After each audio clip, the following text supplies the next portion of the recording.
Saudara, perebutan suara di lumbung suara terbanyak di Pilpres 2024 kini makin sengit. Di kandang banteng yakni Jawa Tengah, kini beralih suara kader PDIP yaitu Ganjar Pranowo yang mulai bergeser ke Prabowo Subianto dan secara perlahan ke Anies Baswedan.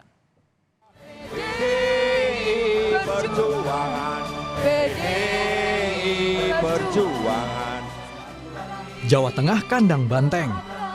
Inilah yang selama ini dipercaya PDI Perjuangan dengan realita pada setiap pemilu sejak masa reformasi. Bila dilihat sejarahnya, julukan ini tidak salah. Dari pemilu 2004 sampai 2019, PDI Perjuangan senantiasa nomor 1 di Jawa Tengah. Dari puluhan sampai menyusut ke belasan peserta pemilu, suara PDI Perjuangan konsisten di nomor 1 meski mengalami pasang surut. 2004 dengan 24,9%, lalu turun di 2009 dengan 21,9% dan kembali turun 18,14%. Lalu naik lagi pada 2019 dengan 21,32%.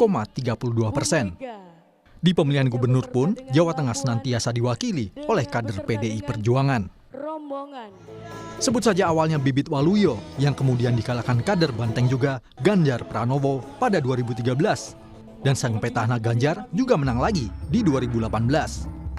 Tapi di Pilpres 2024, julukan kandang banteng rentan digugat. Sejak suara Ganjar turun di Desember 2023, 2 bulan jelang pemungutan suara Pilpres 2024 menurut survei Litbang Kompas.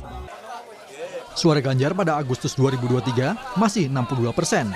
Lalu pada Desember 2023 hilang hampir separuhnya menjadi 31,6%. Suara ini berpindah sebagian ke Capres Prabowo Subianto yang pada Agustus 2023 di 19,6%, namun pada Desember bertambah menjadi 29,6%. Sementara suara buat Anies Baswedan juga bertambah dari 1,6% menjadi 4,1% pada Desember 2023. Masih ada suara yang pada Agustus sudah memilih Ganjar, kini tak bersikap pada Desember. Lalu, mengapa Jawa Tengah yang diperebutkan? Sebetulnya tak cuma Jawa Tengah yang menjadi target, tapi seluruh provinsi di Pulau Jawa yang jadi lumbung suara terbanyak menurut data Komisi Pemilihan Umum. Pada data KPU, suara di Jawa Tengah ada 28,2 juta pemilih, atau lebih dari 13% dari total pemilih nasional sebanyak 204,8 juta pemilih. Suara ini ada di peringkat 3 terbanyak setelah Jawa Barat dan Jawa Timur. Tak heran bila klaim-klaim dan tekad merebut simpati demi suara sebanyak-banyaknya di provinsi ini terjadi antar 3 pasang Capres-Cawapres 2024. Anies Baswedan, calon presiden nomor urut 1, optimistis bisa merebut banyak suara di Jawa Tengah. Anies menyebut, Jawa Tengah bukan hanya kandang milik satu partai saja. Jawa Tengah ini tempat yang bisa dibilang cukup bervariasi sebetulnya.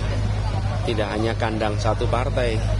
Mungkin ada beberapa kabupaten yang sangat didominasi oleh satu partai, tapi bukan satu provinsi didominasi oleh satu partai. Kalau lihat ini banyak sekali. PKB itu punya kekuatan yang tidak kalah besar di Jawa Tengah. Jadi kami makin optimis kok dari perjalanan beberapa hari ini bahwa keinginan perubahan itu kuat sekali. Capres Presiden nomor urut 2 Prabowo Subianto juga yakin merebut suara yang banyak di Jawa Tengah. Kalau klaim kan sah, semua orang boleh klaim ya. Insya Allah nanti kita lihat. Dan Capres nomor urut 3 Ganjar Pranowo yang 2 periode jadi gubernur Jawa Tengah mengklaim masih berjaya di wilayah yang pernah dipimpinnya. Kita akan menunjukkan nanti di tanggal 14 Februari. Kalau kita melihat soliditas yang ada di teman-teman luar biasa.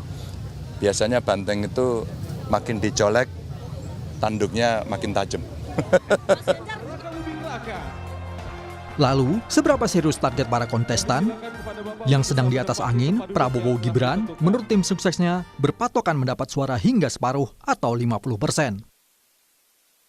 Pencalonan dari Mas Gibran sebagai cawapres Pak Prabowo otomatis menaikkan angka daripada pemilih di Jawa Tengah. Kepuasan masyarakat Jawa Tengah terhadap Pak Jokowi 80%, dan saya kira peningkatan yang dilakukan oleh survei Kompas itu masih belum maksimal. Targetnya kita memenangkan di Jawa Tengah. Gitu. Kalau dari kami bisa 50% itu sesuatu hal yang sudah bagus.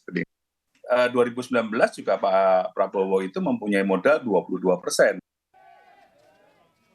Tim Anies Muhaimin juga percaya diri bisa mencuri suara hingga 40% di Jawa Tengah.